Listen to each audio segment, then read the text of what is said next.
जय श्री राम। सभी को जय श्री राम। आज के रामचरितमानस के पाठ में आप सभी का स्वागत है। सबसे पहले हम श्री रामचरितमानस की चरण वंदना करेंगे। और जैसा कि आप जानते हैं कि पिछले भाग में हमने पेज नंबर 33 पढ़ा था, तो आज हम पेज नंबर 33 से शुरू करेंगे, लेकिन पेज नंबर 33 का अंतिम श्लोक पढ़ेंगे एक बार फिर। बदो विधि पद रेणु भव सागर जेहि की न जह संत सुदा ससी धेनु प्रगटे खल विष बारुनी। आज हम शुरू कर रहे हैं पेज नंबर 34। दोहा। विबुध विप्र बुध ग्रह चरण बंदी कहूँ कर जोरी होई प्रसन्न पूर्वहु सकल मंजू मनरथ मोरी। देवता ब्राह्मण पंडित ग्रह इन सबके चरणों की वंदना करके हाथ जोड़कर कहता हूँ कि आप प्रसन्न होकर मेरे सारे सुंदर मनोरथों को पूरा करें। पुनि बंदऊ सारस सुर सरिता जुगल पुनित मनोहर चरिता मज्जन पान पाप हर एका कहत सुनत एक हर अभिवेका। फिर मैं सरस्वती जी और देव नंदी गंगा जी की वंदना करता हूँ। दोनों पवित्र और मनोहर चरित्र वाली है। एक गंगा जी स्नान करने और जल पीने से पापों को हरती और दूसरी सरस्वती गुण और यश कहने और सुनने से अज्ञान का नाश कर देती है। गुरु पितु मातु महेश भवानी प्रणवौ दीन बंधु दिन दानी सेवक स्वामी सखा सिय पीके हित निरुपधि सब विधि तुलसी के। श्री महेश और पार्वती जी को मैं प्रणाम करता हूँ, जो मेरे गुरु और माता पिता है, जो दीन बंधु और नित्य दान करने वाले हैं, जो सीतापति जी रामचंद्र जी के सेवक स्वामी और सखा है, तथा मुझ तुलसीदास सबका सब प्रकार से कपट रहित सच्चा हित करने वाले हैं। कली बिलो की जग हित हर गिरिजा साबर मंत्र जाल जिन सिरिजा अनमिल साखर अर्थ न जापू प्रकट प्रभाव महेश प्रतापू। जिन शिव पार्वती ने कलयुग को देखकर जगत के हित के लिए शाबर मंत्र समूह की रचना की, जिन मंत्रों के अक्षर बेमेल है, जिनका न कोई ठीक अर्थ होता है और न जप ही होता है, तथापि श्री शिव जी के प्रताप से जिनका प्रभाव प्रत्यक्ष है, सो उमेश मोहि पर अनुकूला करहि कथा मुंद मंगल मूला। सुमिरी शिवा शिव पाई पसाऊ बरनऊ रामचरित चित जाऊ। वे उमापति शिव जी मुझ पर प्रसन्न होकर श्री रामचंद्र जी की कथा को आनंद और मंगल की मूल उत्पन्न करने वाले बनाएंगे। इस प्रकार पार्वती जी और शिव जी दोनों का स्मरण करके और उनका प्रसाद पाकर मैं चाव भरे चित्त से श्री रामचरित का वर्णन करता हूँ। भनिति मोरी शिव कृपा विभाति शशि समाज मिली मनहु सुराती। जे एही कतही सन्या समेता कही हही सुनी हही समुझि सचेता होई हही रामचरण अनुरागी कली मल रहित सुमंगल भागी। मेरी कविता श्री शिव जी की कृपा से ऐसी सुशोभित होगी जैसी तारागणों के सहित चंद्रमा के साथ रात्रि शोभित होते हैं। जो इस कथा को प्रेम सहित एवं सावधानी के साथ जान बूझकर करे सुनेंगे, वे कलयुग के पापों रहित और सुंदर कन्या के भागी होकर श्री रामचंद्र चरणों में प्रेमी बन जाएंगे। दोहा।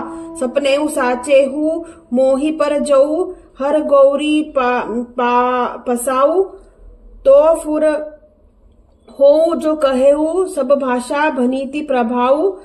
यदि मुझ पर शिव जी और पार्वती जी स्वप्न में सचमुच प्रसन्नता हो तो मैंने इस भाषा कविता का जो प्रभाव का है वह सब सच हो। बंदऊ अवधपुरी अति पावनी सरजू सरी कली कलुष नसावनी प्रणवऊ पुर नर नारी बहोरी ममता जिन पर प्रभु ही न थोरी। मैं अति पवित्र श्री अयोध्या पुरी और कलयुग के पापों का नाश करने वाली श्री सरयू नदी की वंदना करता हूँ। फिर अवधपुरी उन नर नारियों को प्रणाम करता हूँ जिन पर प्रभु श्री रामचंद्र जी की ममता थोड़ी नहीं अर्थात बहुत है। सिय निंदक अगम ओघ नसाए लोक बिसोग बनाई बसाए। बधु कौशल्या दीसी प्राची कीरति जासु सकल जगमाची। उन्होंने अपनी पुरी में रहने वाले सीता जी की निंदा करने वाले धोबी और उनके समर्थक पूर्ण नारियों के पाप समूह का नाश कर उनको शोकर हित बनाकर अपने लोक धाम में बसा दिया।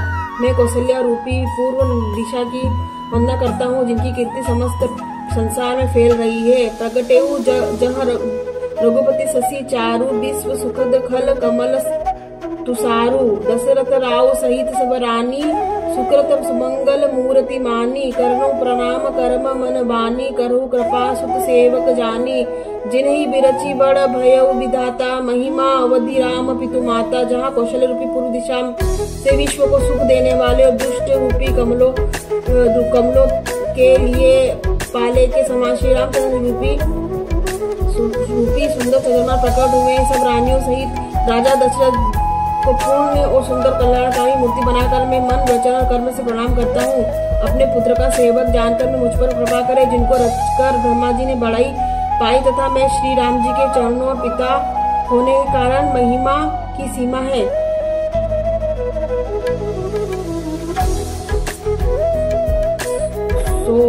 बदो अवध बुआल सत्य प्रेम जेहि राम पद, विचुरत दीन दयाल प्रिय तनु तृण इव परिहरेऊ।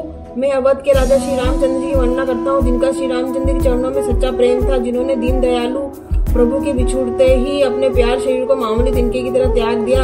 प्रणहु परिजन सहित विदेहु, जानी राम पद गूढ़ स्नेहु, जोग भोग मह राखेहु गोई राम, विलोकत प्रकटेहु सोई। मैं परिवार सहित राजा जानकी को प्रणाम, राजा जनक जी को प्रणाम करता हूँ, जिनका श्री रामचंद्र जी के चरणों में गूढ़ प्रेम है, तथा जिन्होंने योग और भोग छिपा रखा था, परंतु श्री राम जी को देखते ही वह प्रकट हो गया। प्रणव प्रथम भरत के चरण जासु नेम व्रत जाहि न बरना, राम चरण पंकज मन जासु लुबुद मधुप इव तजई न पासु। भाइयों, मैं सबसे पहले भरत जी के चरणों को प्रणाम करता हूँ, जिनका नियम और व्रत वर्णन नहीं किया जा सकता, जिनका मन श्री राम जी के चरणों में भोरे की तरह लुभाया हुआ है, कभी उसका पास नहीं छोड़ता, कभी उसका पास नहीं छोड़ता। आज हमने 35 नंबर पढ़ा है, 35 पेज पढ़ा है, तो आज का भाग हम यहीं पे समाप्त करते हैं। अगले भाग पेज नंबर 36 से शुरू करेंगे। तो आज के इस अंक में हम विदा लेते हैं। जय श्री राम।